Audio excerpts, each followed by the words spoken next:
ഗ്രാമത്തിലെ ഒരു കർഷകന് ഒരു വയസ്സനായ ഒരു കഴുതയുണ്ടായിരുന്നു. അങ്ങനെയിരിക്കെ ഒരിക്കൽ കഴുത വയലിലൂടെ നടക്കവേ ഒരു വലിയ കുഴിയിൽ അറിയാതെ ചെന്ന് വീണു. കഴുതയാവട്ടെ തന്നെ രക്ഷിക്കാൻ വേണ്ടി ആ കുഴിയിൽ കിടന്ന് ആകെ ബഹളമുണ്ടാക്കുവാൻ തുടങ്ങി.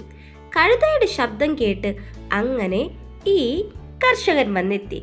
കർഷകനാവട്ടെ കഴുതയെ കണ്ട് പാവം തോന്നിയെങ്കിലും കർഷകൻ വിചാരിച്ചത് മറ്റൊന്നായിരുന്നു. എന്തായാലും ഈ വയസ്സൻ കഴുത കൊണ്ട് എനിക്ക് വലിയ ഉപകാരമൊന്നും ഉണ്ടാവാൻ പോണില്ല. കർഷകൻ എന്തു ചെയ്തു? എല്ലാവരെയും വിളിച്ചു ചേർത്ത് കഴുതയുടെ മേലെ മണ്ണിട്ട് മൂടാനായി ആജ്ഞാപിച്ചു. കഴുത മുകളിലേക്ക് നോക്കുമ്പോഴതാ എല്ലാവരും കൂടി തന്റെ മുകളിലേക്ക് മണ്ണ് വീഴ്ത്തുന്നു. കഴുതയ്ക്ക് ആദ്യം കാര്യമൊന്നും മനസ്സിലായില്ല. കഴുത എന്തു ചെയ്തു?